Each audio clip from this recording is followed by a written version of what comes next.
Okay, let's call to order the regular business meeting of the Board of Education for Monday, April 23rd. If I could ask everybody to please stand and recite the Pledge of Allegiance. To the flag of the United States of America and to the republic for which it stands, one nation, under God, indivisible, with liberty and justice for all. Members of the D128 School Board and administration are seated at a U-shaped conference table. All right, roll call, please. Jim Batson. Here. Pat Bruce. Here. Kevin Huber. Scott Bruce. Here. Aaron Weiss. Here. Mac Here. Okay, so we note Kevin is absent. All right, so our agenda, we will open it up for public comment. I'd ask anybody from the public who wishing to speak to please limit your comments to 3 minutes. We have some student recognition tonight. We'll review the memory project. We'll have a brief president's report and then updates from the student school board reps. We will have the superintendent's report. We'll vote on the consent vote agenda. And there is one change on the consent vote agenda. Item 3J2A. 3J2A. So Alex Joe, mathematics teacher, is at VHHS, not LHS. All right, so when we get to that, we'll ask for a motion to approve the consent vote agenda as amended. Then we have updates from program and personnel, facilities and finance. Scott, I don't believe there's any property. No, there is not. Okay. And is there anything from CEDAL? No, there is not. Okay. Jim, anything from IASB? No. Okay, and then we will have an executive session tonight. We have 3 matters this evening. 1, employment of an employee, 5 ILCS 120/2C1. 2, collective negotiating matters, 5 ILCS 120/2C2. And then 3, selection of a person to fill a vacancy of the school board, 5 ILCS 120/2C3. And then we will take action on item 9A following that session. All right, so let me open it up to anybody from the public who would like to speak.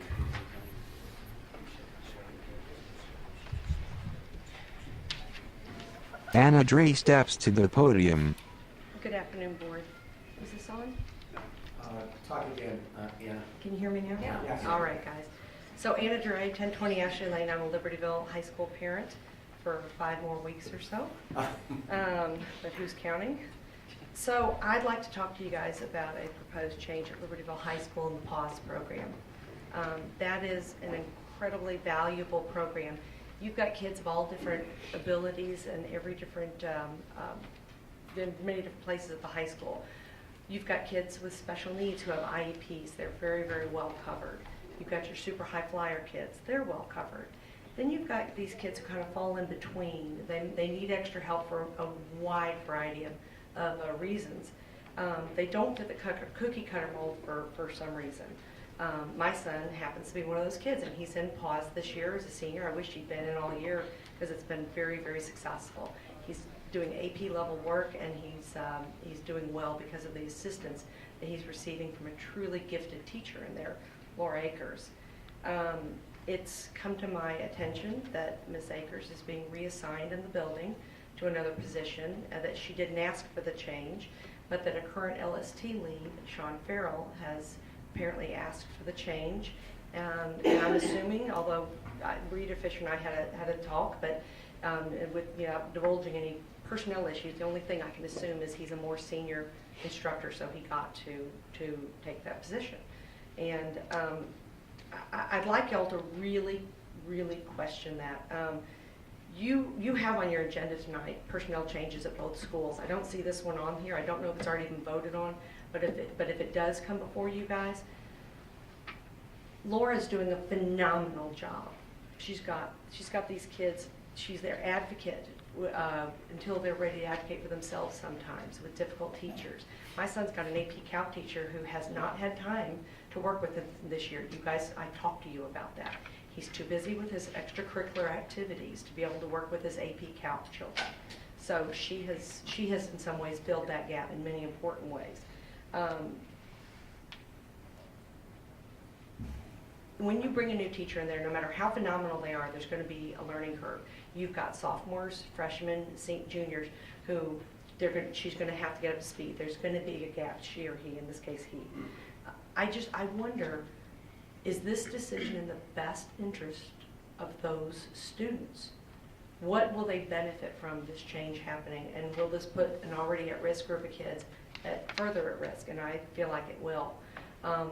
Sean is a well-respected educator in this community. I can only speak from my experience. I used to run window painting, and when I was out on the streets in Libertyville, we were painting a bunch of windows, had 560 kids out there with paint and a bunch of historic buildings. You can begin to imagine how nerve-wracking that is. So we come up with some very clear rules.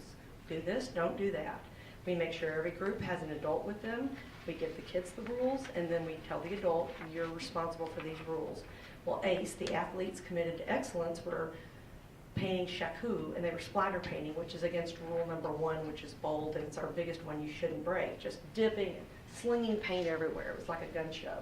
And I walked up and I was like, stop, please stop. Because if we abuse these businesses, they're not going to be able to do it again. And I'm like, guys, did you read the rules? And they all said no. And Sean was their adult. And I said, Sean, where are the rules? They were in his pocket. I said, please have the students go over these rules, and please see that they adhere to it. And Sean proceeded to tell me that I shouldn't be so strident with him, that these were good kids, his group. And I said, Sean, I want you to look up and down this street. There's 560 children on this street, and every last one of them is a good kid.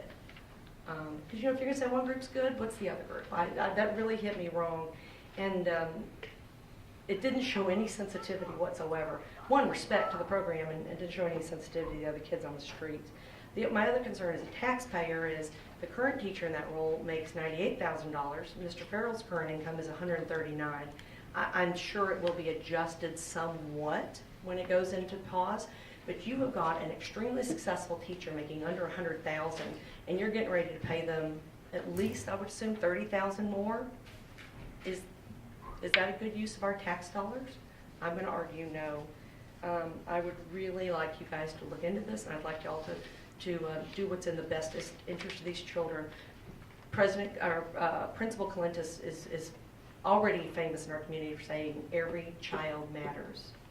What is then the best interest of our students in this decision? And it is to keep the remaining teacher there. The other thing I wanted to leave you guys with, the process that you've used for searching for the board, I want to commend you. I think you have used a phenomenal process this time. It was all over the place. Anybody who was interested had an opportunity to apply. I think you got a lot of applications, and I think that's great.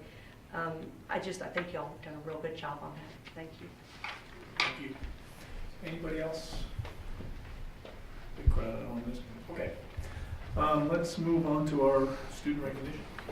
VHHS Principal Dr. John Gilliam steps to the podium. Good evening. I'm John Gilliam, principal of Vernon Hills High School.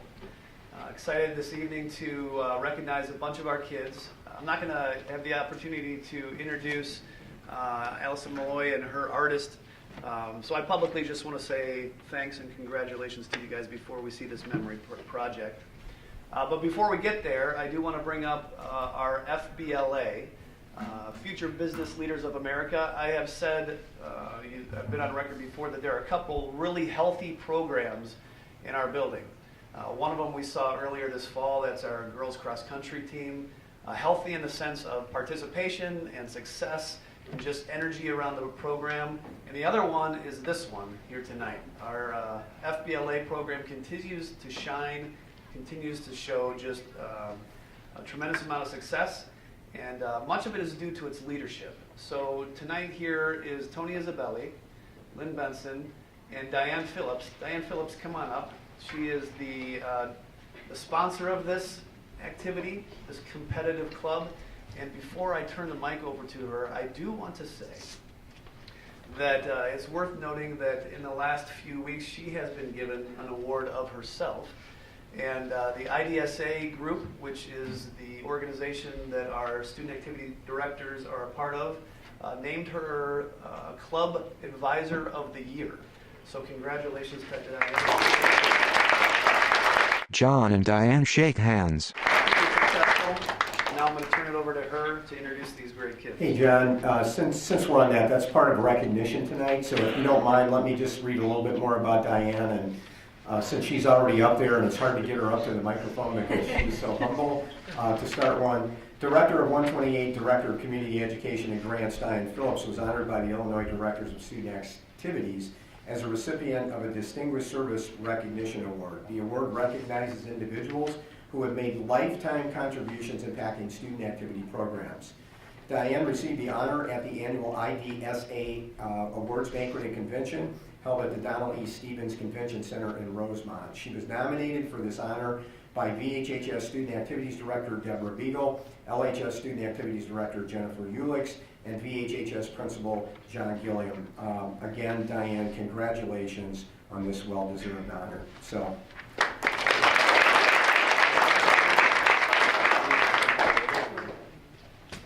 Diane Phillips steps to the podium. All right. Can you hear me? Yeah. All right. I want Lynn and Tony to come up.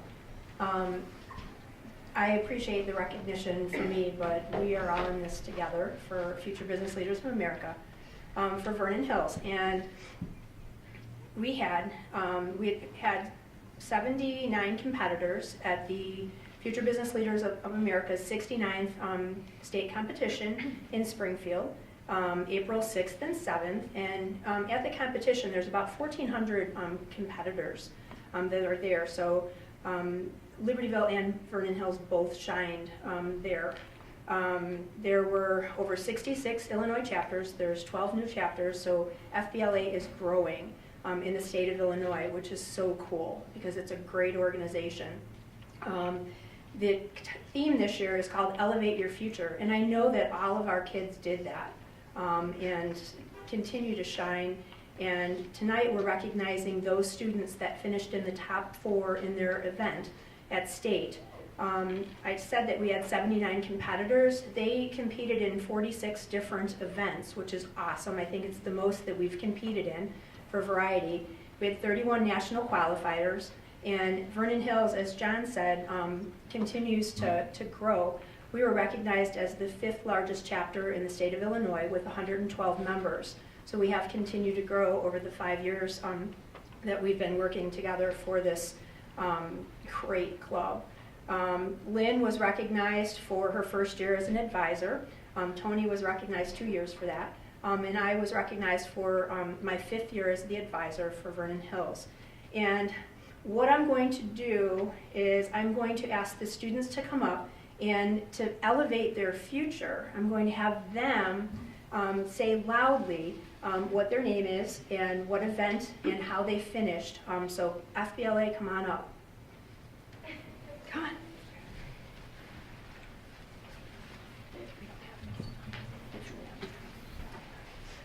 All right, so stand over. VHHS FBLA students gather in front of the podium.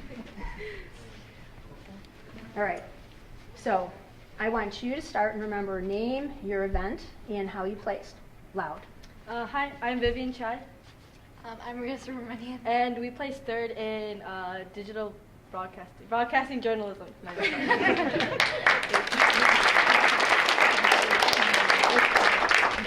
Hi, I'm Madeline Woodrow. I competed in digital video production with my group, who's not here today, but we got 2nd place. Hi, I'm Rachel Chung, And I'm Sarah Weisblatt. and we both placed 2nd in hospitality management.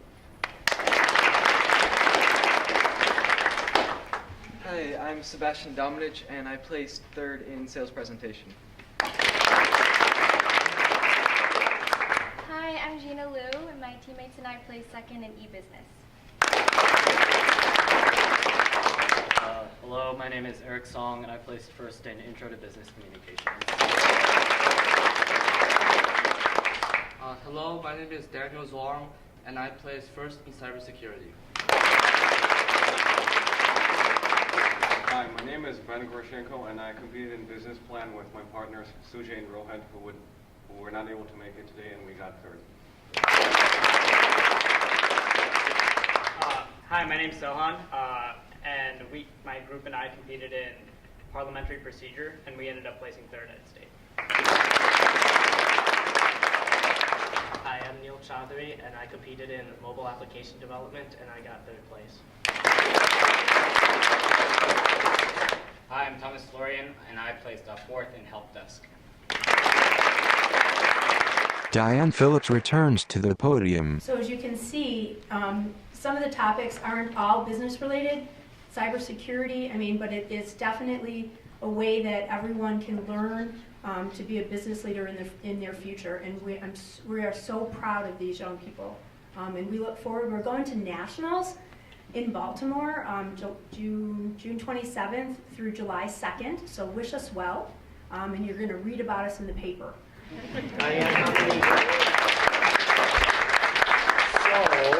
How many total students are you taking to Nashville? I'm taking 21.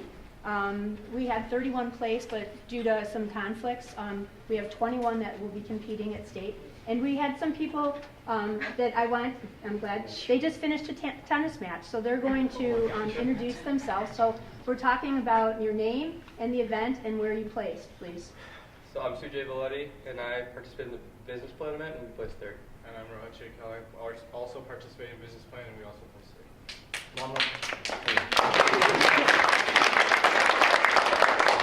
I'm Manuel Paranda. I participated in the Organization. Management Information Systems. I did another event, with them a couple years ago. And I placed first.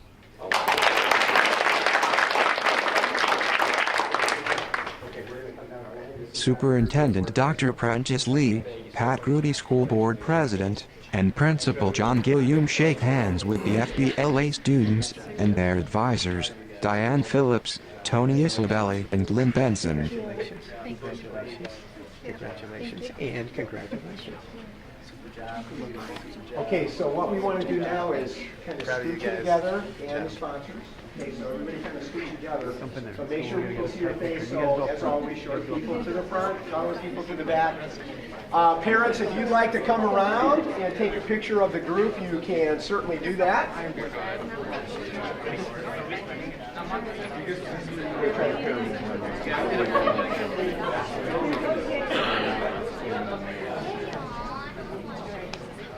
Okay, so yeah, make sure you're in a place so they can see your face, okay?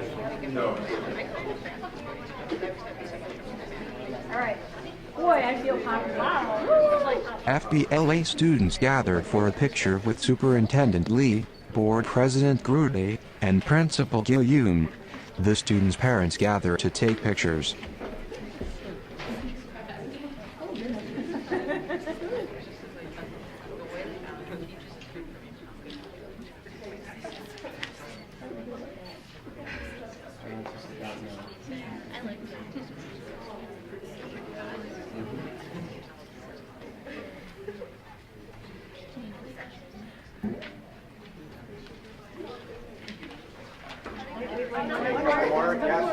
Wait until we break up. So everyone's done.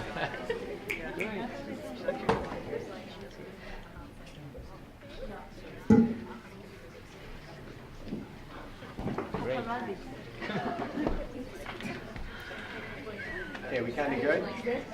All right, congratulations. Okay.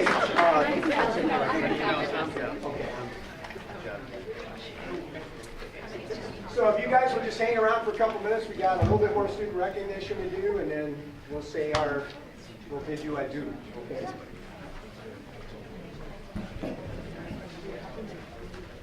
Dr. Tom Coulentes, LHS Principal, steps to the podium. Well, good evening. I'm Tom Coulentes, the very proud principal of Libertyville High School, and we have our future business leaders of America who have also done an extraordinary job and qualified for the national competition. We don't have quite as many as Vernon Hills does, but we are equally proud of our competitors as well. And so is Sophie here? Sophie Wetluffer? Come on up.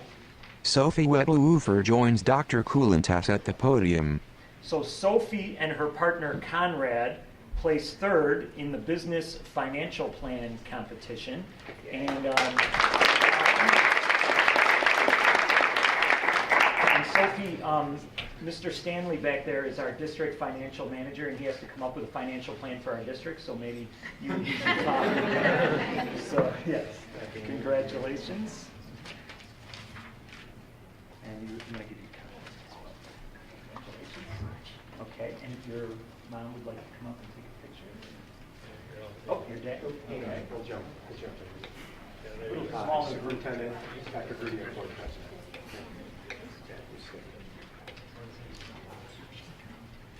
Sophie shakes hands and takes pictures with Dr. Coulantes, Dr. Lee and Board President Grudy. One more.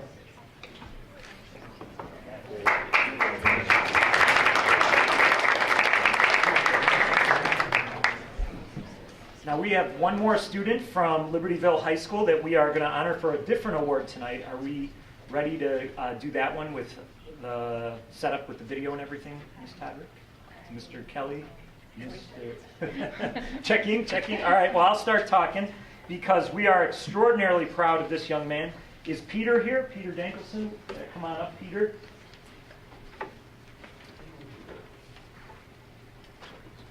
All right. So Peter's had quite a year. Among many, many great talents and accomplishments, he has won the Prudential Spirit of Community Award. And I'm going to read a little bit of the proclamation that was sent to me. It says, "Congratulations, Peter. The judges for the 2018 Prudential Spirit of Community Awards have conferred a certificate of excellence upon you. This signifies that Peter was among the top 10% of all applicants from the state in this year's program." And what happens is schools, for every 1,000 students they have, are allowed to only send one student forward. And so for all the schools in the state of Illinois, Peter was among the top 10% of applicants.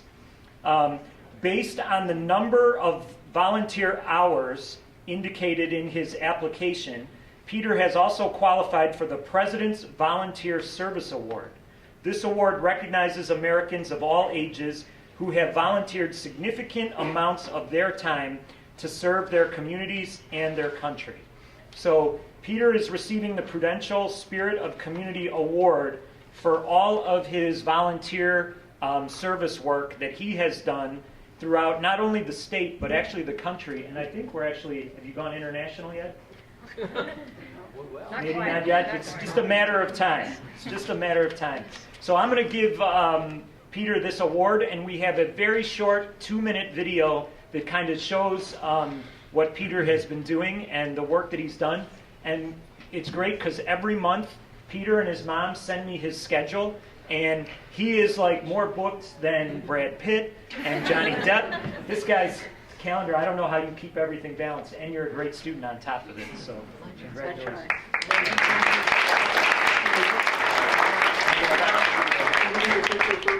Picture before the video? Yeah, let's do a Okay. picture. Hi, Peter. Good to see you again. How are you? Yes?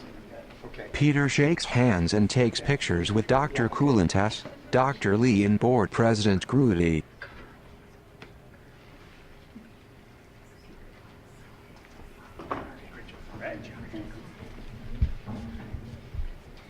A video about Peter Dankelson plays.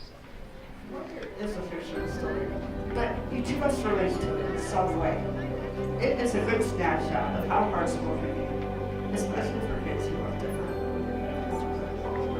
I think CCA is making more of an impact than we ever could imagine through our work with Wonder.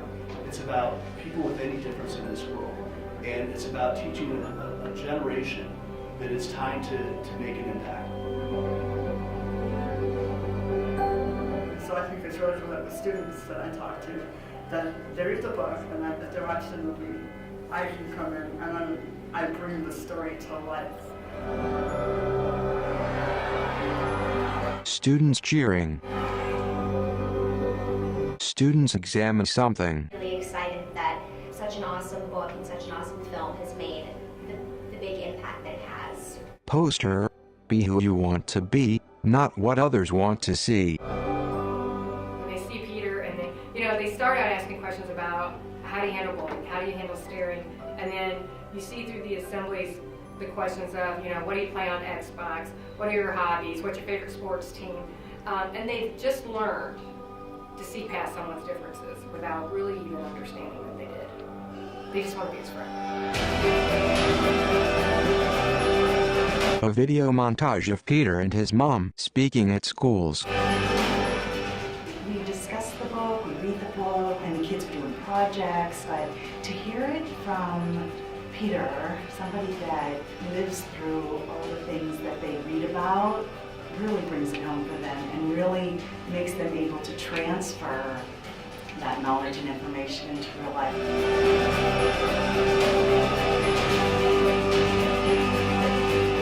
So the main thing that I want students to take away, I want them to feel comfortable with who they are. So I hope that students can hear my story and then they wonder, and then they realize that they don't have to pretend to be something they're not. They can be who they want to be. Text on screen. Kind words do not cost much, yet they accomplish much. Blaise Pascal. A video montage of Peter and his mom speaking at schools. Text on screen. Show the world you choose kind. A video montage of Peter and his mom speaking at schools. He's changing the world. One school at a time, one kid at a time. Video of students forming a heart in a parking lot. Text on screen. Choose kind. To book a speaker for your school, contact us at ccakids.org. On top of his many talents, I think it's important to know that Peter is an excellent guitar player. And this Thursday we have our Best Buddies talent show at Libertyville High School, and you can come out and watch him shred that guitar. All right.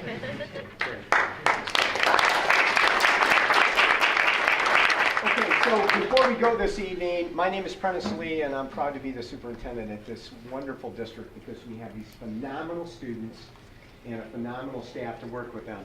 So we want to welcome you tonight, and normally what we say at this time is, we're really looking forward to having you stay for the rest of the board meeting. Okay, that was a joke, you can laugh now, okay? In a minute, if you would like to, we'll let you exit stage right over here. But what I want to tell you on behalf of the board, the district administration, and both John and Tom's administrators and staff at the building, this is our favorite thing to do, to recognize kids for success at any level. This just is what drives us here.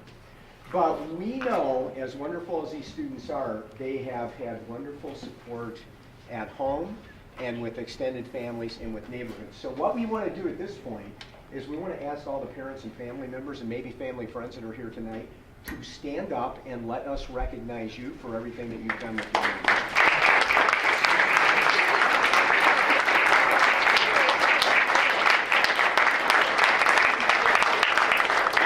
We very much appreciate what you do with your children and how you support them in getting them ready for this great high school experience, and we couldn't do it without you, so thank you very much.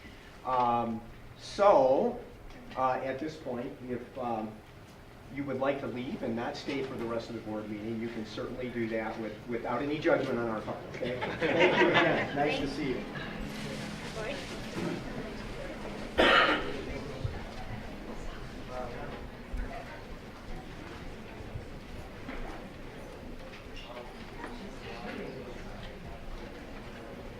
Most of the audience leaves as the camera pans back to the school board. Dr. Rita Fisher goes to the podium. I am very pleased at this time to introduce our educational presentation for tonight.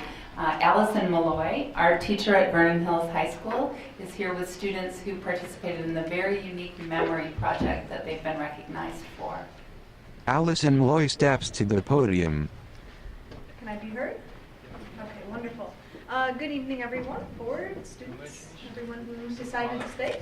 I was invited by Rita to speak tonight about a project that I've been working with students for 3 years on, called the Memory Project. It actually is based in Middleton, Wisconsin, not too far from here. And it's been going since 2004. I'm doing actually some grad school research lately, and it's centered around this project. And I found out that this past school year, 2017, they just shipped their 100,000th portrait as part of this. So I wanted to bring this to you to share it, and I'm planning on next fall writing an innovation grant related to this to get more students involved with this opportunity for global outreach. So you're going to see a video here, if it's working, Bo. Okay, cool. About the latest project that we've done. We initially did Romania and Colombia, and this year we chose to participate with Syrian children who you will learn more about in this video. So they're facing pretty extreme challenges. Sometimes it's a third world country, some other times it's more orphans and refugee based. This year happens to be more refugee based. These are our student volunteers from our Vernon Hills High School Art Department. Tonight I have with us Lee Judilla. Lee has been in our program for 3 years now, an active member of Art Club. I have Drew Laser right behind me. Drew has been part of the art program for 3 years as well. They are both juniors. And Zara Nadim, who is a senior this year at VH, who has been part of the program for 4 years now. So I've got some wonderful students, and I'd like to share the video, have them speak a little bit about their experience, and then share a little bit more about the project. Text on screen, the Memory Project, to the students of Ms. Malloy, Vernon Hills High School.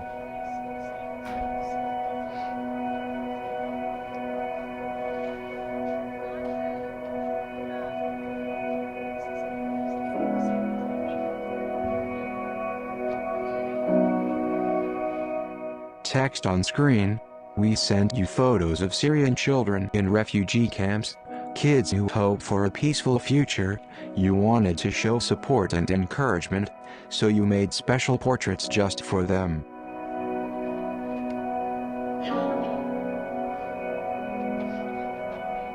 Photos of the high school students with their portraits of the Syrian children. Collage of the portraits of the Syrian children.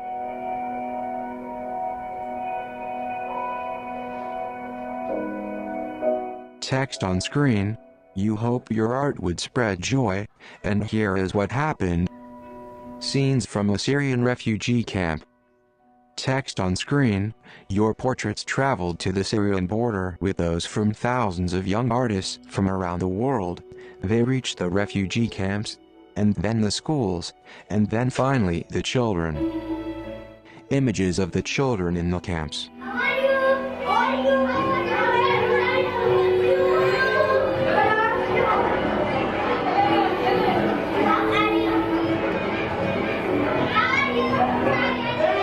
Children jumping in a circle.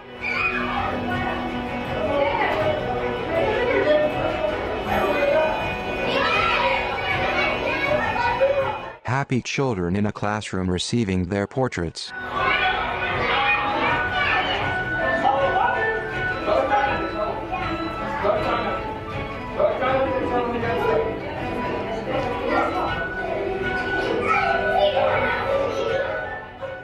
Several exited students run to the front of the room to receive their portraits one at a time.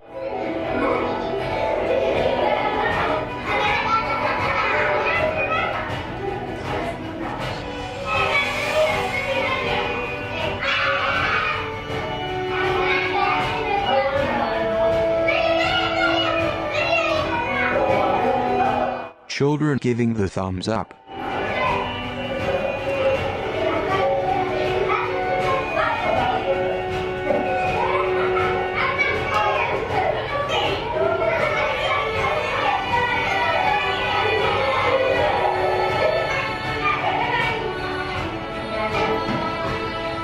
Several exited students run to the front of the room to receive their portraits one at a time.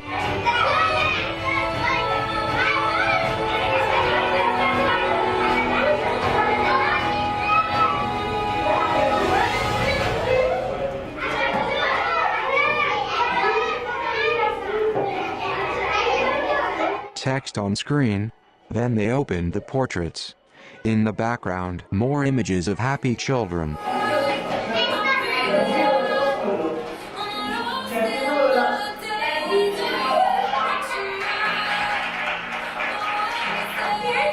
Children clapping and celebrating their portraits.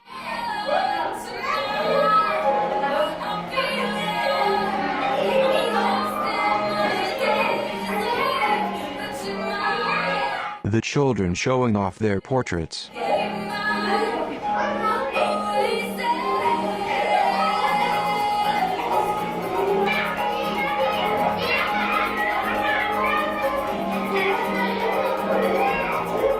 More children showing off their portraits.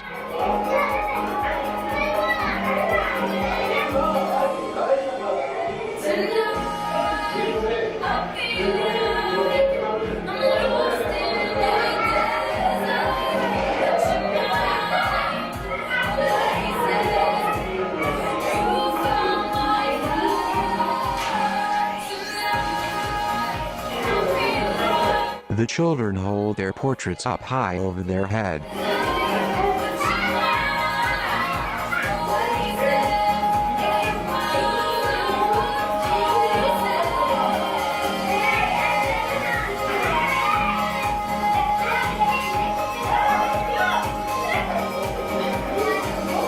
Children speaking. The translation is in text on the screen. We love these portraits. Thank you for making them. And for thinking of us so far away. This made us very happy. Now we are friends. My mother loved this color. They are so beautiful. You drew us so nicely. I hope to be an artist too. A teacher from the camp. I just want to start with a big thank you for everyone who took part in this project. What you have done for these children is very special. For these children, there are a lot of donations, financial donations that counts for the facilities and everything else. They're very important, but they lack the special touch that you guys have provided in this project. What you have done, you have shown these children that there are people on the other side of the world that really cares, and that will change their future. What I've seen yesterday is that the love that you sent for them have lit up their heart, and I saw that on their faces. So really, thank you for everything that you have done. These Syrian refugees have suffered a lot, and for them to see their photos and their portraits in such a way just puts a smile on everyone's face. Thank you very much. A woman is on screen speaking. Subtitles on the screen translate. She says, the pictures that were distributed today were a joy for our kids. And it's put a huge smile on their face. Video of her speaking is intercut with images of the children in classrooms enjoying the portraits. The translation continues. The idea of it is very nice, as there is another person somewhere in the world thinking about our children and the difficulties they face. The translation continues as images of the children play on the screen. We thank everyone for bringing these smiles to our children. An older man is speaking on screen. The translation is in text on the screen. He says, we thank everyone who is supporting these efforts to help take the minds of our children away from war and bombing, into a more peaceful environment of love and humanity. We thank you. You are our friends. Thank you so much. Images of the students giving thumbs ups and peace signs. Test on screen. We finish with a poem by Amine, a 13-year-old Syrian girl. The poem appears in text on the screen over images of Syrian children dancing and playing. Oh Syria, my love, I hear your moaning in the cries of the doves. I hear your screaming cry.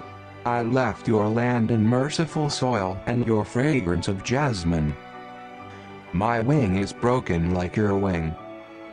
I am from Syria. Can anyone teach me how to make a homeland? Heartfelt thanks if you can.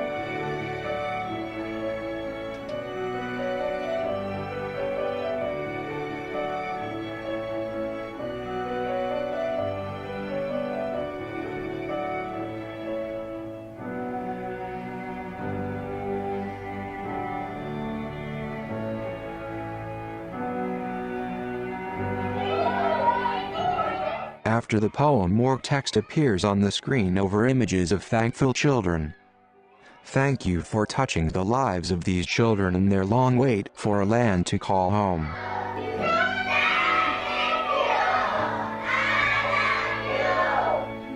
Text appears on the screen over images of thankful children.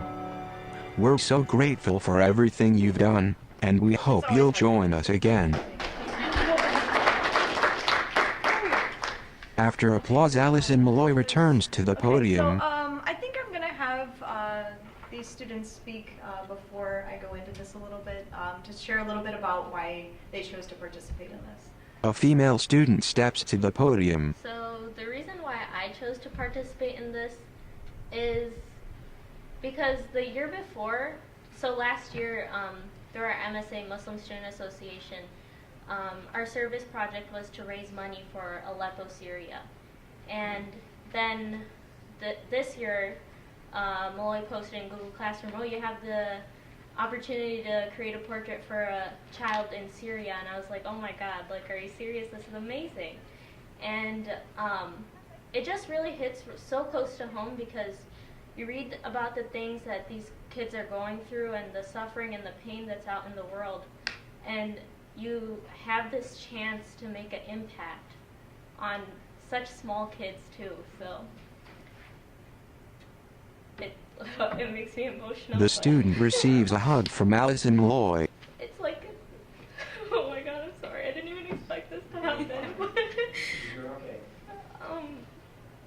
But it's the fact that you're able to touch a kid's heart, even through the smallest thing, through art, and like, even my family, like, we're from Pakistan, and my dad's side of the family lives over there, and I know how much it means to other kids in other countries for them to be touched through art, because they don't have many resources, and they don't have what we're blessed with over here, and the things that we take for granted, and the fact that we're able to touch them through their hearts and, like, let them know that people on the other side of the world are there for them.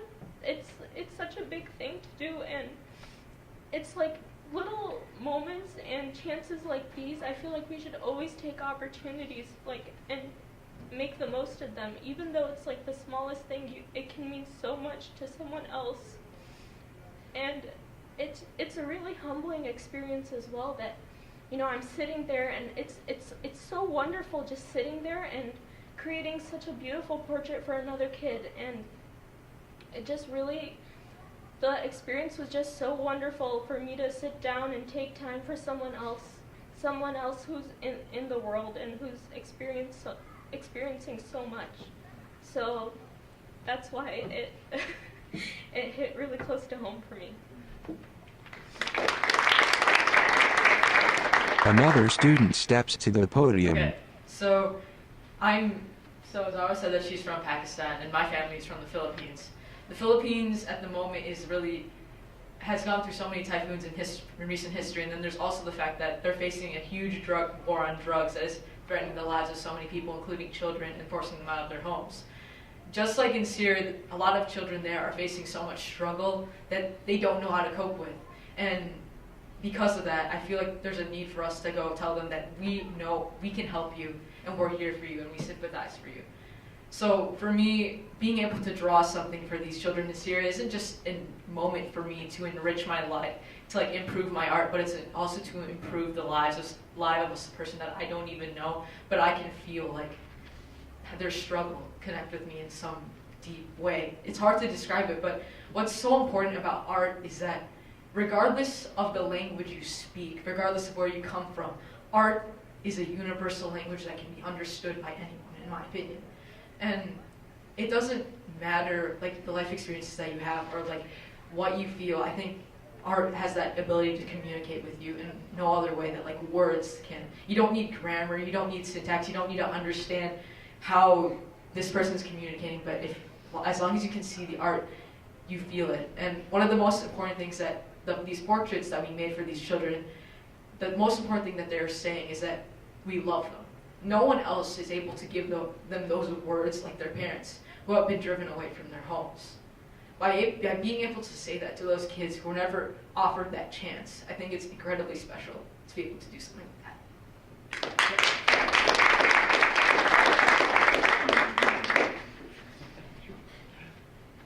As that student gets a hug from Allison, another student steps to the podium. Mrs. Malloy tries to hold back tears. So initially I was attracted to the project because Malloy was like, we're drawing Colombian orphans. And I was like, oh wow, I'm Colombian. I'm not an orphan, but I am Colombian. So, you know, part of that we have in common. And so initially I was attracted to the idea, and then I saw the kind of struggles that those kids were going through. You know, it wasn't always just an orphan, you know, bad circumstances. It gets even worse in some areas. We saw this year in Syria. These kids are not just worried about grades like I am, they're worried about bombs, and that's scary. But you see, these kids, what I like about kids is that they're very resilient. And, you know, I like to think of myself as resilient. You know, I got a lot of injuries this year, and so I'm not particularly healthy, and so there's not a lot I can do to help people, but I can do art. And one of these things that resilient kids like is that they can run around and do art, and that's something they can do. You know, all these buildings were painted, and you could tell some of them were drawn by the kids, and I like that a lot, because if everyone knows, a lot of people here have had a kid, I'm assuming, you know, you work with a high school, so you at least know kids. And kids like art, and I'm a kid and I like art, and it's something I'm good at and that I can do to help people. And so being able to say, not only the first year, I'm Colombian too, and I'm here and I care, and then being able to go to Syrian kids and say, here is a painting of you, and 2 of them this year, which I shouldn't have done because I should have been doing other work, but somebody needed to draw that kid, you know, and I was like, well, I might as well do it. I don't have the time, but I'll do it because it's nice. And also I didn't know what I was doing for my concentration, and I was very nervous about that, so I was avoiding that. And, you know, there's a good way to avoid that, and it's by doing a good deed. And so it was nice to be able to do something nice because, you know, I have friends who are able to go and do Feed My Starving Children and do these all kinds of things, but I can't do that, and it sucks not being able to help people. I want to be able to do charity, but there's only so much I can do because I can't stand for long periods of times. And I wish I could. So being able to give back in even a way that's just like, here's a picture of you that you'll probably lose in like a year, because I know I would, because I've lost my keys about 40 times in the past month, and my mom's not happy about that. But it's something, and that's important. And it's important to be able to do something even if it's something silly or cute or just art. And I know to some people it's just art, but to a lot of people like me, that's my future. That's all I have, you know? I mean, my sister, like, she's in neuroscience. I'm not in neuroscience. I'm an art kid, you know? And so I want to show these kids that there's always something for you. You don't have to be completely surrounded by opportunity to be able to do things, you know? So. Mrs. Allison Moore returns to the podium. This was very brave of them. We kind of talked about what they might say, but wow, thank you. That was incredible. So this has been happening for 3 years now, and like I said, they've sent out their over 100,000th portrait this year. And this year there were 11 students who volunteered, 12 portraits actually painted and drawn. In the years past, it's been about the same. And like these guys said, art can impact so many people's lives beyond just a picture that we might put up in our own home. So I'm very happy that they could communicate so well about why this was special for them. Bo, if you could go to the next slide. So just, you know, the portraits that they made, the media is up for grabs. They can do whatever they'd like. The children do let them know how old they are and what their favorite color is. And besides that, their imagination can run wild. The kids do like to see themselves in it in some way. They want them to be fairly realistic. But I'm hoping next year that this becomes many, many more. I'd like to bring this into the curriculum in a more structured way, less perhaps on a volunteer basis, and more something that I can teach portraiture through at a variety of levels and abilities. Slide. D128 Daring Mission Statement. And this ties into what we recently as a district came upon agreement with the Daring Mission. I have kind of broken down on the next slide what I think this pertains most to in terms of our acronym. If you could go to that, Bo, thanks. So I think it's the DAG. That's not really a great spelling there, but dreamers and doers. These guys obviously think that they can make a difference, and they did make a difference in these kids' lives. Doing something for the greater good beyond themselves and working for the community, in this case the global community. And preparing for them, as Drew said, Drew plans to go into art as a career, at least thinking about it. And actually Drew was blessed with some scholarships this summer for some study abroad opportunities outside of the state. So, you know, this is helping him to fulfill his dream, as well as bringing another child's dream true, and that someone else cares about them. The awareness that we do have a lot where we are, and that we don't take things for granted, Dr. Gilliam, that we think beyond ourselves and we recognize that there's need in the world, and what can we do to change that and affect that. And then the idea of global kind of culture, that we value diversity at the school but beyond this school, and that we can use this project to build relationships beyond ourselves. So I think that's all I have to say. If there's any questions or anything, like I said, in the fall I plan to write an innovation grant so that we can hopefully get some more funding to have more students participate in this project.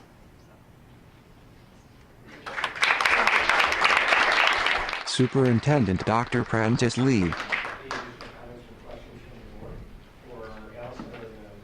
Board member Scott Lewis. Students, you described yourself as kids. You are probably more adult than some of the adults I know. Oh, really? Thank you. Wow, that's so neat. These are probably three of the most generous people and giving people, and they are a really good representation, I think, of what we in the art department hope students to be that we send out from the school. So yeah, that's fantastic. You know, and Allison, I think this ties so well to Peter's piece before, where, you know, one act of kindness begets many, and I'll tell you, sitting here with goosebumps and tearing up myself as we're watching those kids in a very, very challenging environment in Syria, the happiness that was brought to their face in the midst of that it's overwhelming. So, you know, kudos to all of you, and thank you for your commitment to others. Is this shared with the rest of the school? yes, I believe it was shared in the building minutes, and I've done this for 3 years with these guys, and I don't know why this year in particular, but there have been so many people coming up to them who have participated, and also me, and commenting on this. And I just think that's wonderful, that not only are people reading what's happening at the building minutes and everything, but that people recognize the value in it. Thank you. Thank you. Thank you. All right, thanks very much. Have a good night. You too. You too. Okay, next, the President's report, and I just want to make a few comments tonight on the matter that's been in the press recently. There was an ongoing matter in the Lake County courts involving one of our former board members, Ellen Maurer, and our board secretary, Denise Witt. And today in federal court, I just want to comment for all the public that may be viewing the meeting tonight. All felony charges were dismissed. Ms. Maurer-Witt entered into a plea deal with a misdemeanor with supervision for disregard of the election code. And in Illinois, a misdemeanor with supervision means that the sentence is not a conviction, but rather the court enters a judgment and the case will continue for 12 months.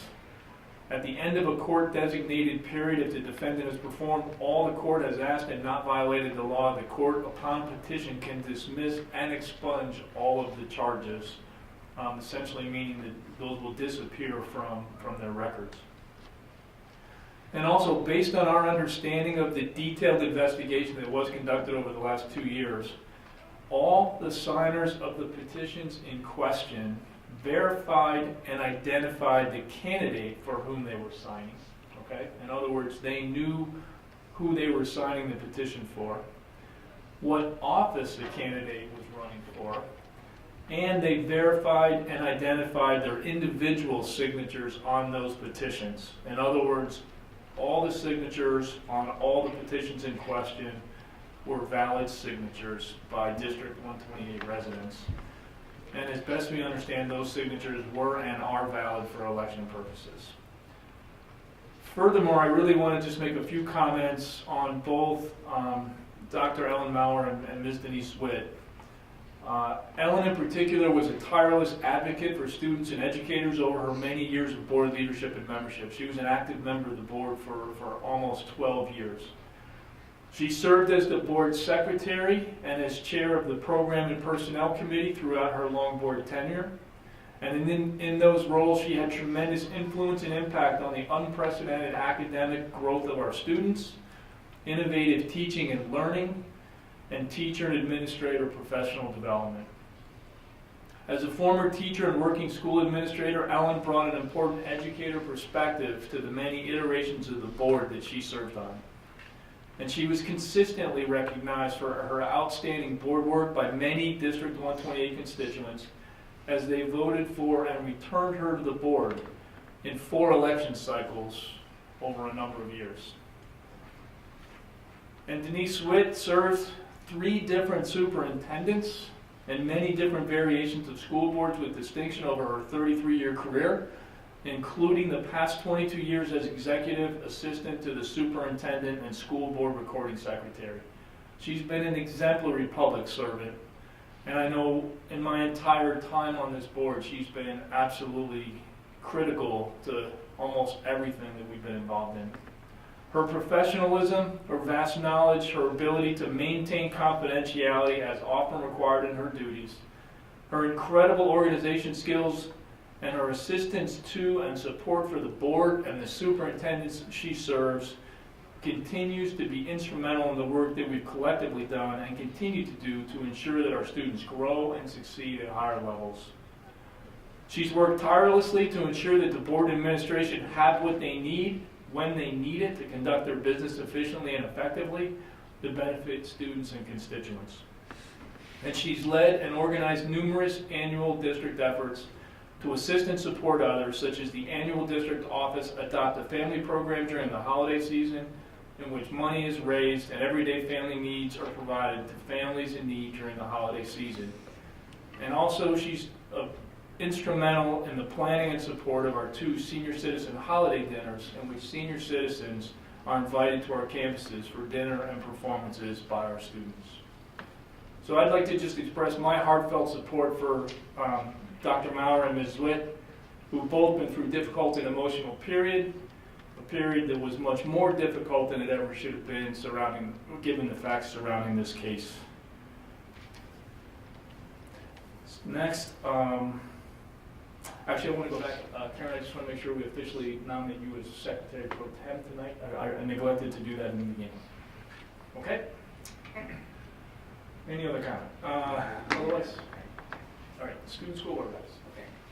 LHS Student School Board Representative Madison Kerber. Alright.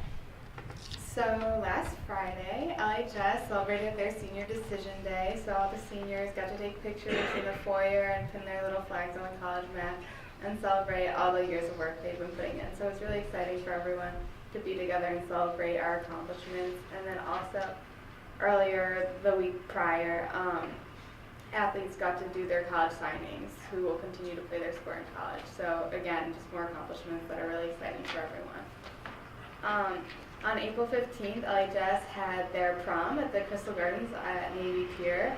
It was super amazing. It was super beautiful, and the weather was not great, but everyone still had a great time. Everything worked out. We still got to go on the Ferris wheel, which was a great surprising student council. So I would definitely recommend that venue again. It was really beautiful. Nate Schweitzer, Julian Vang, and Jake Rodolfi all earned recognition in their 2018 Scholastic Art and Writing Awards. Nate Schweitzer received a gold medal and an American Visionary Medal, which is the highest prestigious and selective award, so we're very proud of all that he's accomplished. Schweitzer will be sent to Carnegie Hall in New York, and his work will be on display at the national ceremony on June 7th, which is obviously a huge accomplishment to be displayed there. In physics classrooms, students got to chat with NASA scientists who are flying over Greenland, and this was just a super good experience because it's nice to have real life applications of what you're studying. So students really enjoyed that. And then Katie Stanky and then Siraj Rajendran represented LHS at the Y State competition at U of I. Siraj placed 5th in chemistry, and Katie also placed 5th in English. LHS Student Representative Lola Kinlade. Alright, so Friday, April 13th, Zachary, Madison, and I had the amazing opportunity of spending a day at Vernon Hills High School, shadowing Kelsey, Hiba, and Fran. And the day was a super educational experience as we were able to learn how Libertyville and Vernon Hills were both similar and different schools. And one very interesting takeaway that I had was that Vernon Hills has this thing called VH Give.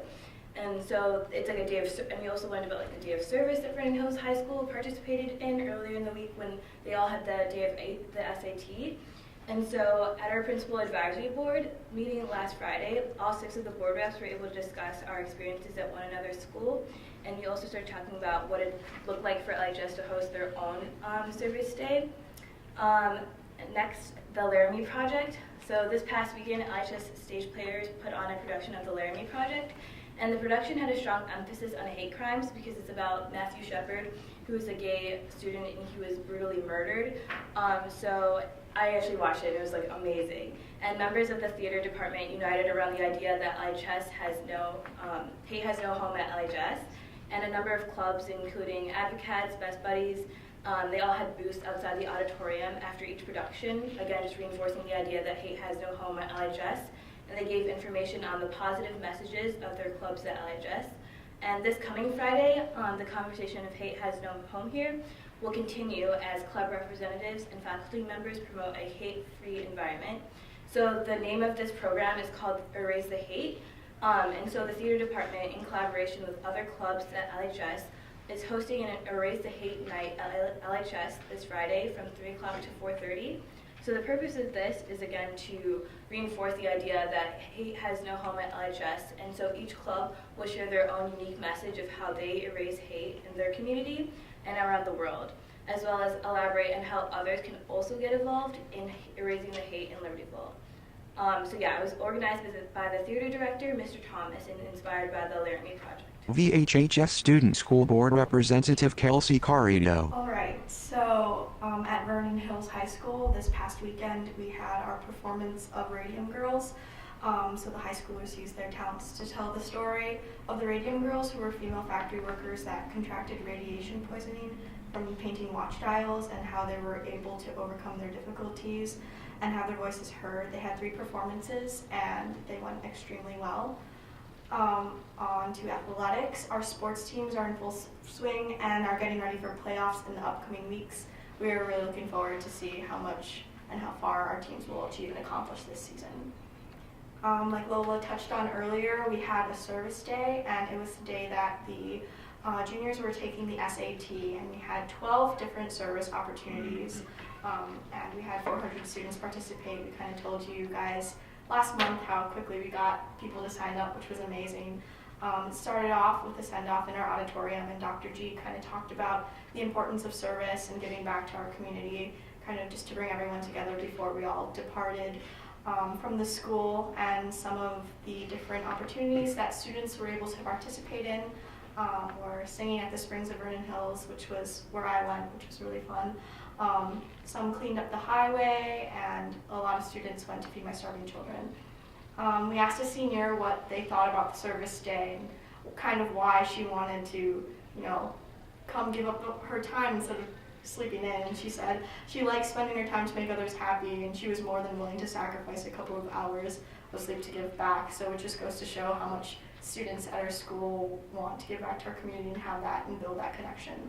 The student activities director, Mrs. Beagle, said that next year they will continue to build these connections in our community to expand opportunities. So this is something that we're really looking forward to do again next year. And again, our student activities director, Ms. Beagle, was honored by the Cove Alliance for her work with student activities to raise money for our sister school in Uganda, St. Jerome Cove. And we asked her what she was most proud of, and she said that the sustainability of the connection with the Cove Alliance and being able to project future growth within the 2 schools was something that really is special to her, and she can confidently say that this school, St. Jerome, is embedded in Vernon Hills culture, which is something that's really amazing and special. Congratulations again to all FBLA national qualifiers, and they got recognition at this meeting, which is really cool.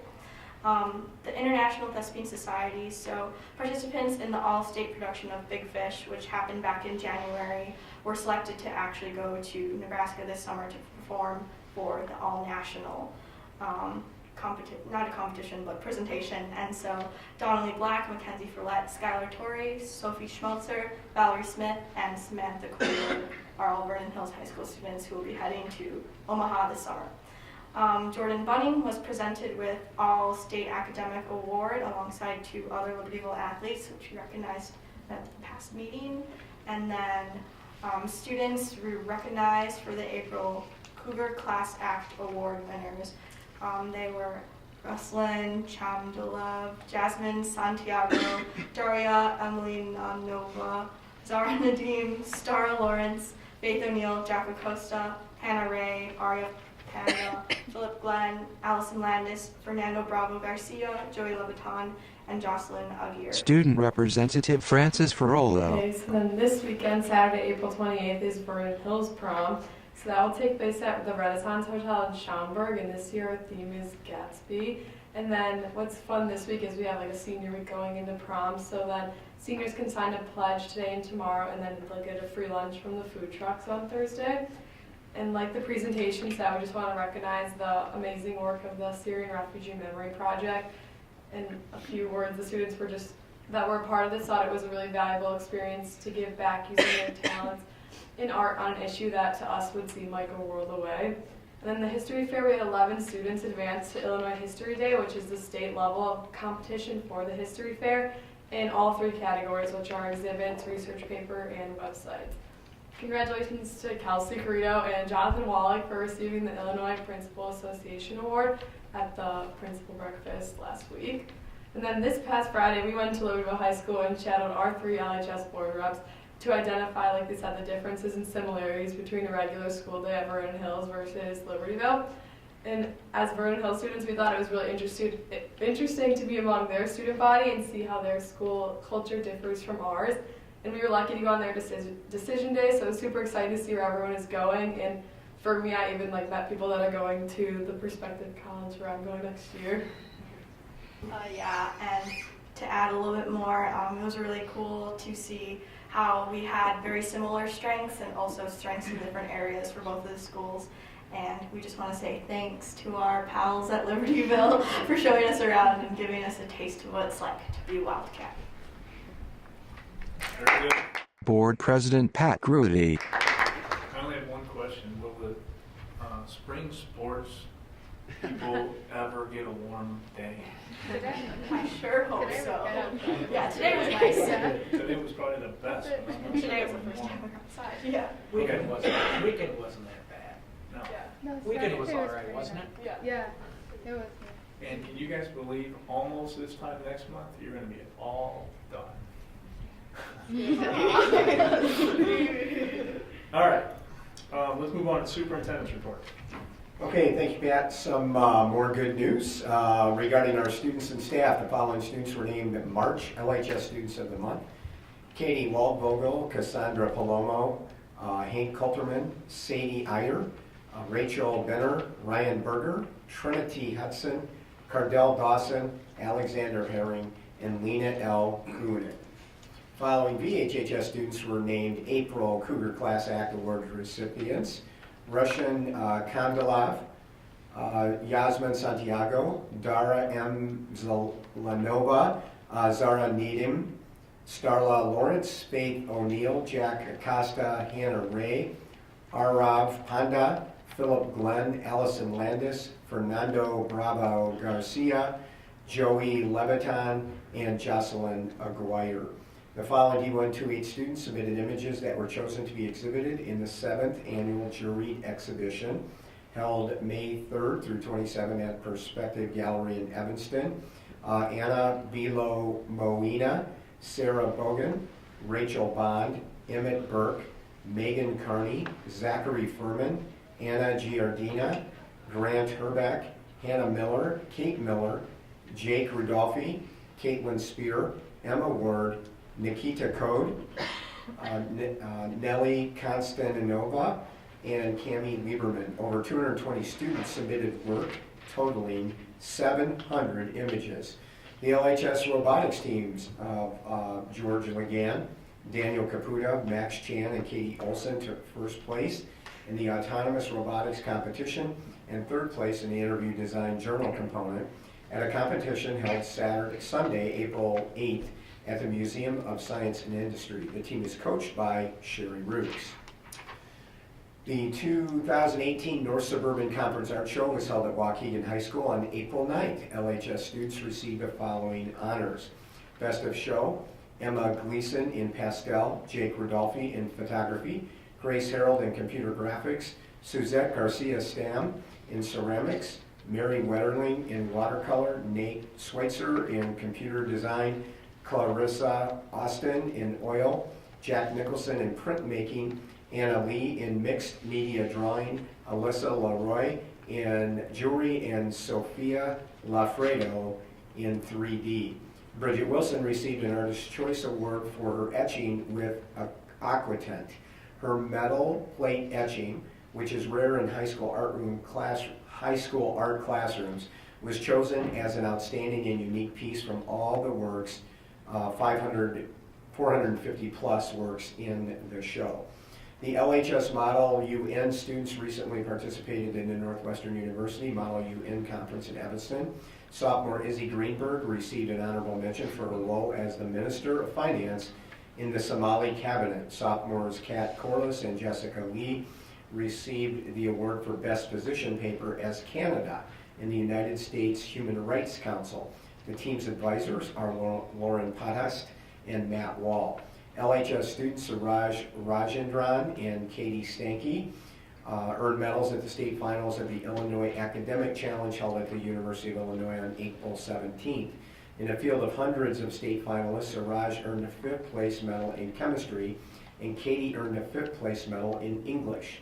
LHS seniors Maggie Schutz and Melissa Manich were named among the top 5 award recipients in the 2017-18 Celebrating High School Innovators competition held April 7th and 8th at Illinois State University.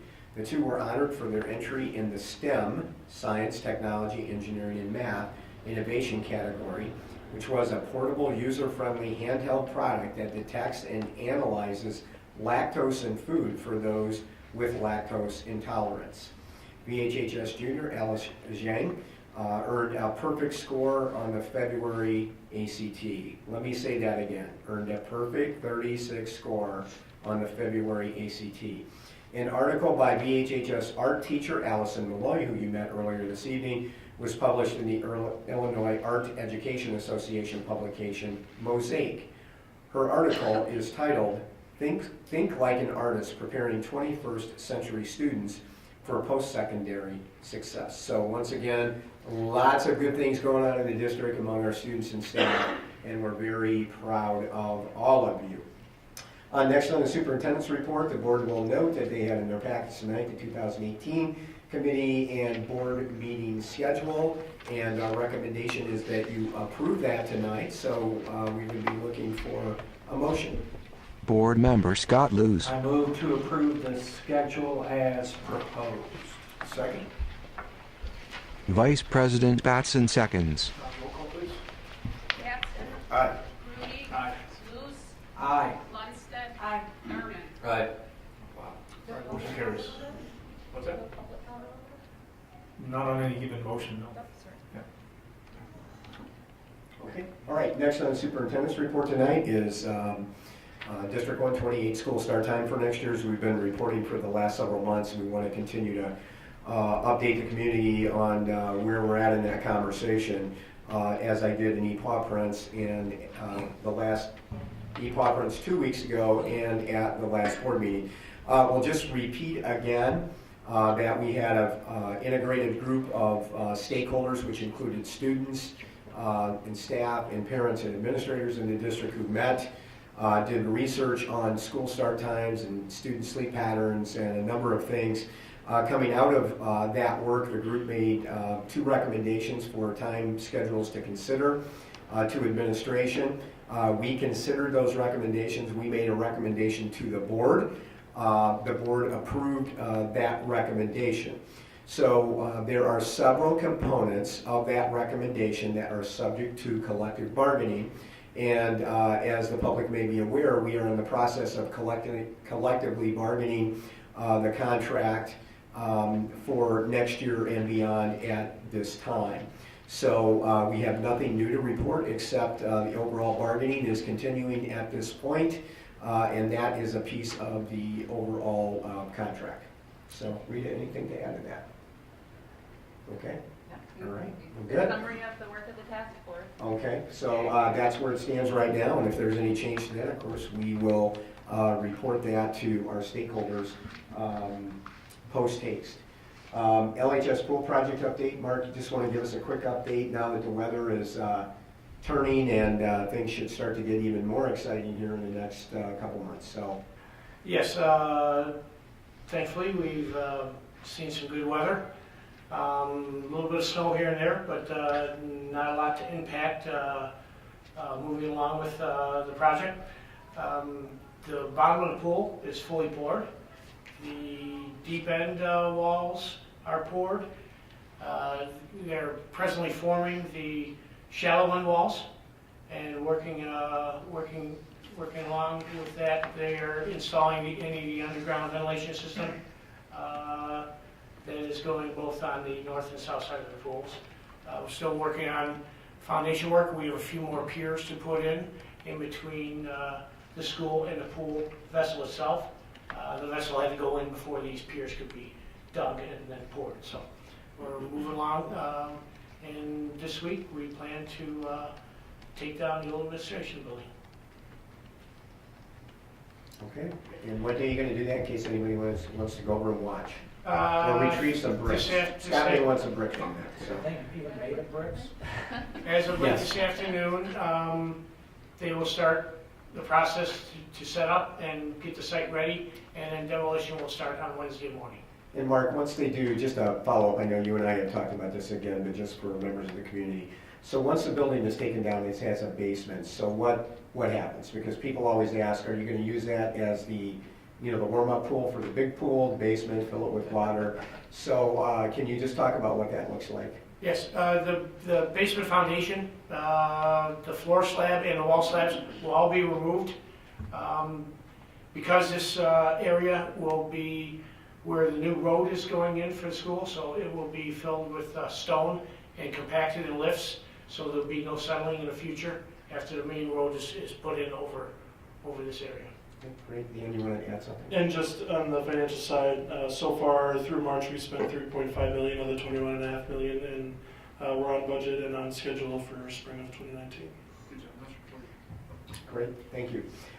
Next on the superintendent's report tonight are FOIA requests this month. So we had 4 FOIA requests, and as has been our custom, we will read these into the record tonight. We received a request on 3/22/18 from Nathan Mihalich from the Illinois Retired Teachers Association, requesting names and email addresses of all teachers or administrators who are retiring in 2018. Brian Kelly did the follow-up. Our response deadline was 3/29, and we responded on 3/27/18. On April 5th, 2018, we received a request from Michelle McAbenny Wiley, she's a staff attorney at the Shriver Center Community Justice Division at 67 East Madison, Suite 2000 in Chicago, and requested how many school resource officers are employed in your district, provide the memorandum of understanding or any agreement that you have with the police department that provides you with a resource officer. Bryant Kelly followed up with that. A response deadline was 4/12/18. We responded on 4/10/18. On April 10th, 2018, we received a request from Katie Kim, as an NBC Channel 5 reporter in Chicago. Requested documents sufficient to show which schools in Community High School District 128 have a school resource officer, and documents showing all policies and guidelines for that SRO. Again, Bryant Kelly did the follow-up. Our response deadline was 4/17/18. We responded on 4/13/18. And finally this evening, we received a request on April 17, 2018 from Stephen Shikeli. He's a data acquisition specialist with Smart Procure. He requested any and all purchasing records from 1/16/2018 to current, including PO number, purchase date, line item details, line item quantity, line item price, vendor ID number, name, address, contact person, and their email address. Rose DeSico in the district office did the follow-up, and our deadline is 5/16/18, and we are working on that request at this time. And finally, on the superintendent's report tonight, we'd like to acknowledge a donation. This donation was for Mr. David Schimler, who lives in Libertyville. We want to acknowledge his generous donation of the following items to Libertyville High School for use by students involved with the LHS Photography Club. One Canon number 7D, one Canon number 1D Mark III, one Canon 100 to 400 millimeter lens, memory cards, batteries, and chargers. So we want to thank again Mr. Simler for that awesome donation for students in the photography club. And Dr. Grudy, that concludes the superintendent's report. All right, thanks very much.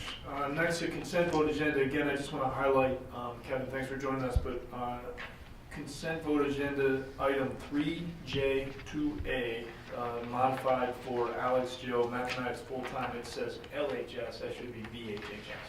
And again, Pat, just let me point out for community members that may not know this, but teachers and staff are not employed specifically by a building, so they're all 128 employees. Anybody who works in the district is a District 128 employee, but we just wanted to make that known in terms of assignment for next year. So, thank you. All right, so can I ask for a motion to approve the consent vote agenda? Motion to approve the consent vote agenda. Second? Second. Any discussion? Roll call, please. Rudy. Aye. Huber. Aye. Lundstedt. Aye. Luce. Aye. Thurman. Aye. Batson. Aye. All right, motion carries. Program and Personnel Committee, board member Luce will cover, I believe. All right, so robotics program here, when we worked with Steve Mitchell, who's worked with us on a number of occasions and been part of our pool committee here to really put Cats Aquatics back together about 10 years ago. That agreement has worked famously for us and has really been effective, and I think is a model partnership. So yes, we are recommending renewal of our agreement with Cats Aquatics. So we would be looking for a motion. So moved. Second. Any discussion? Roll call. Huber. Aye. Luce. Aye. Lundstedt. Aye. Thurman. Aye. Batson. Aye. Rudy. Aye. All right, motion carries. We have board policy first reading, policy 6310. Brian? Yeah, so policy 6310 is for.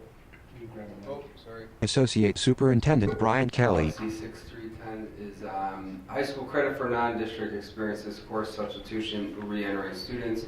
And this policy and footnotes will be updated in response to Public Act 100-465. This will now include language to include physical education exemptions for students in grade 10 that are participating in interscholastic or extracurricular athletic programs.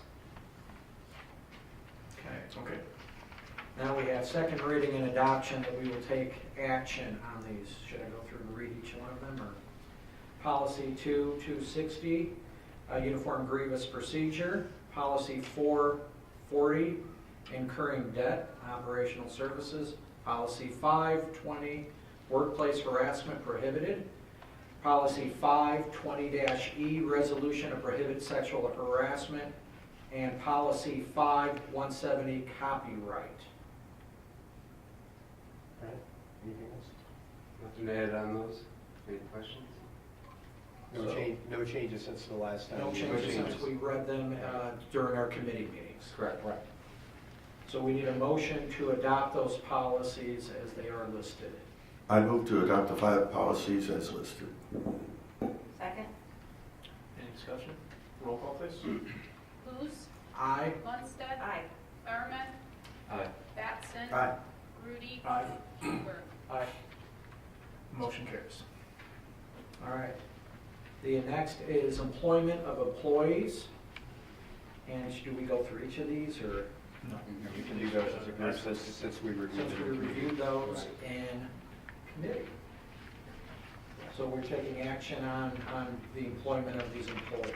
And so we need a motion to move forward with this Brian Kelly, These were after P&P. Which ones were? All of them? All of these are new ones, yes. These were after P&P committee. Okay. Let me go through them. These are what we call walk-ins. Yeah, why don't you just go Okay, through so them? first we have our department supervisor appointments for next year with our co-supervisors and special services. We're recommending Alyssa Henning for Libertyville High School and Lindsay Wilson for Vernon Hills High School. For number 2, our certified staff new hires, Jan Choi for science, full-time teacher at Vernon Hills, part-time Irene Hahn for science at Vernon Hills. Certified staff replacement hires from a retirement, this would be Sarah Zahar for science.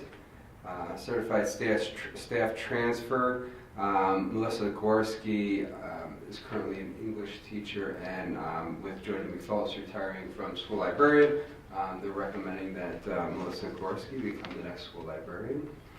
And for ESP staff resignation, Dawn has resigned as department secretary at Vernon Hills, effective 5/4/18, and then for coaching extracurricular staff replacement, Sherry Cody to become the next athletics ticket manager at Libertyville High School.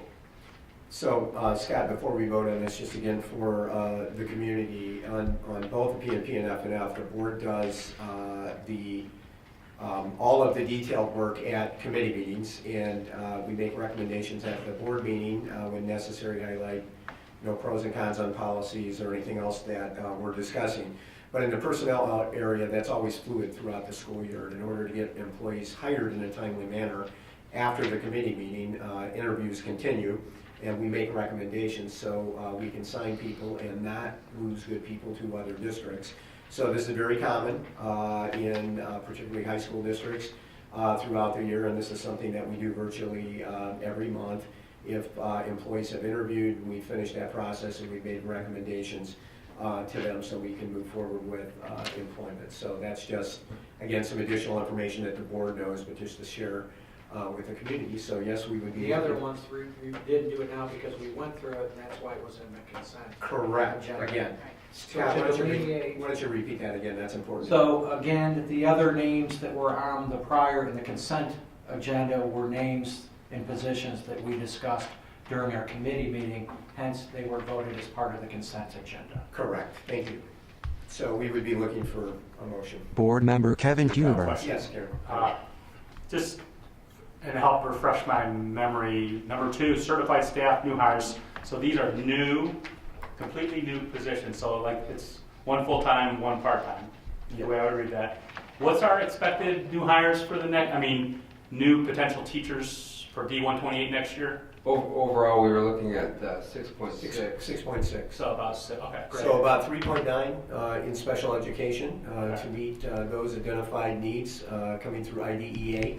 And the balance of that 6.6 would be new staffing to meet the enrollment increase at Vernon Hills over the last really 2 years and continuing to grow. Great. Okay. So again, we're going to be looking 6, almost 7 new bodies that we got to try to fund. Okay. Thank you. I got a question. The athletics ticket manager, that's part-time? So that's a stipend position, and the previous person that held that resigned from the position. Can you give me a 20-second summary on what their roles and responsibilities? Sure. So at both schools, they have a ticket manager that is in charge of for football games, basketball games, wrestling, various other sporting events, postseason, IHSA. They handle the ticket duties of selling the tickets, running who's ever helping them at that time, collecting all the money, counting the money, and submitting a report to either the athletic director or the IHSA as needed. Great. And I think as a former athletic director, Bryant will tell you probably one of the most invaluable people that he works with. And Brian McDonald at Vernon Hills as well, so pretty important position. Yep. Thank you. Board Member Lundstedt. Okay. So I'd like to make a motion to approve the items we just discussed under employment of employees. Second. Any discussion? Roll call, please. Harmon. Aye. Batson. Aye. Rudy. Aye. Huber. Aye. Luce. Aye. Lundstedt. Aye. All right, motion carries. Any other? Thank you. No other? Okay. All right, Facilities and Finance, Chairperson Batson, and I believe item B is, we're not going to review the co-contract tonight. We're not, okay. Yeah. Thank you, Dr. Grudy. We have a update on the LHS long-term additional parking plan. Director of Facilities Mark Koopman. Yes. We met with the village staff last Thursday, April 19th, to discuss the process for submitting an amendment to the current site plan permit for the LHS Aquatic Center to add, to include additional parking on the LHS campus. Time frame for development review process starts with our parking plan being submitted on May 11th for development review. Our plan would then be presented to the Appearance Review Commission on May 21st for any review and comments. From there, we would present our plan to the Village Plan Commission on June 25th. The next presentation would be before the Village Board of Trustees on July 10th, with the final approval from the Village Board of Trustees on July 24th. Mark, can you review again how many parking spaces we're looking at? We're looking at 69 additional parking spaces. And that will be on the western side of the property? Western side correct? of the school property. Okay, good. And Bryant, we're going to be meeting with the neighbors here pretty quickly, correct? Yeah, so we sent out a letter to our neighbors next door to the west property to discuss kind of some of our plans and look at options on, making sure that we're being good neighbors. So we invited our neighbors. There's 14 neighbors that were invited to a meeting on Thursday to meet with Mark. I think Mary Tyderick and I are going to be, just kind of going over that parking and some of the options we're looking at. So one of the questions that maybe some community members would be concerned with, including the neighbors that bought the property, is, will they be looking at just a parking lot? And in reality, in working with the village, there will be a barrier between that parking and those properties. So that barrier may be, it may be landscaping, it may be a fence, but something that will cut the headlights off from going into the property. Do want to say as well that some of the backside of that, the properties along there, over the course of the years have accumulated some, for lack of a better term, some debris. Our plan is to clean up our part of the property on our side of the fence there, since we're developing that area to move forward, and that area will be really nice. I think the other thing to point out here is originally, and Mark, you correct me if I'm wrong, the parking was part of our original phase 3, the additional parking, and the village actually asked us to work with them to move that up in our process. And so we want to be moving forward that and be able to go to the village in a timely manner. We're also going to request that the village work with us one more year on student parking as we're finishing the pool project, and we would be ready to go sometime after the pool is completed in the spring of 2019. So Mark, with all that said, am I in the ballpark here? Yes, you're correct. That's a good answer, by the way. Thank you. No, just because I was there, to be clear, we presented to the village an original plan, which was like phase 1 or 2. That was allotted for 40 spaces. There was also an agreement with the village that they would graciously allow us to park over at Butler and have parking there. The caveat, which wasn't, maybe that's the wrong word, but the request was that we needed to come back now for a proposal for additional parking as part of that process. And us going forward with the additional 69 spots is fulfilling the request of the village, and frankly, the needs of the school needs the additional parking. So this has been part of the process that was dictated when we got the original approval a year ago, where they graciously also let us have Butler. That is correct. Is that correct? Yes. So with the addition of the 69 spots, we will now be able to accommodate all seniors that want to park at the lots, or most of them? Mac, let's take one half step back there that I meant to mention earlier, and then we can look at total numbers. So this is additional parking to the original parking that was going to be placed back there, and that was roughly how many spots? 40. Yes, So 40. spots. Okay, so this 69 would be on top of the 40, which would give us 140 additional spots that we expected, and the 69 on top of that. So now ask your question. Not 40 additional. The 40 we're 40 replacing. Yeah, the 40 we're replacing what we had there. Plus The 69. 69 are new spots. Yeah. 69 up from before we Those started. Yes. are 69, let me state this, 69 are additional spots that were never on that property before. Correct. I just wanted to make sure that people understand that the spots that were there before are going to be replaced, and this is an addition, okay? So now ask your question. I'm sorry, I interrupted you. Go ahead. As part of those spots, there is, for so many spots that we have to add handicap spots. Off the top of my head, I believe the total we'll have over in that area will be 7 handicap spots. But again, we anticipate having enough space for, I believe it was Seniors to park. We anticipate to have enough, for what we know for today, for everybody that applied last year, we should have enough spaces For to seniors, accommodate for all seniors. seniors. For all seniors. And then what are the plans with Brainerd? Then Brainerd would go back to first come, first served for juniors. Okay, thank you. And I do want to say that Tom and his staff have been working with students and staff over there and the police again to look at parking over there for next year, just in terms of processes and those type of things. So Tom, there's probably going to be more information coming out about that as we get closer to the LHS staff meeting with the seniors and going through the parking process for next year.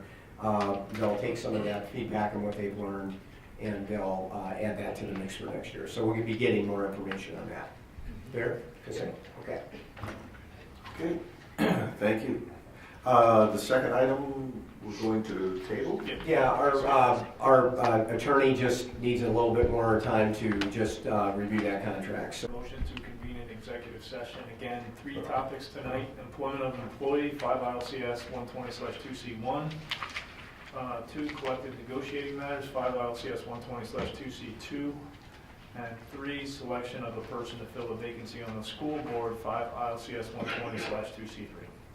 Board Member Mac Thurman. Motion to enter executive session for the reasons listed. Second. All right, any discussion? All right, roll call, please. Batson. Aye. Grudy. Aye. Huber. Aye. Luce. Aye. Lundstedt. Aye.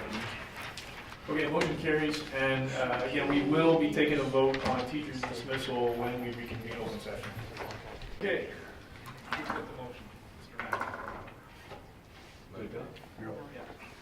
I move that we adopt the resolution by the Board of Education of Community High School District Number 128, Lake County, Illinois, authorizing notice of charges and dismissal of tenured teacher Anne Marie Hayes as discussed in closed session. Is there a second? Second. Any discussion? Roll call, please. Huber.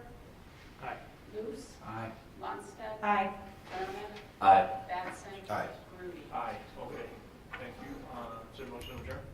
So moved. Second. Second, all in favor? Aye. Thanks, good night, everybody. okay, I'll see you guys.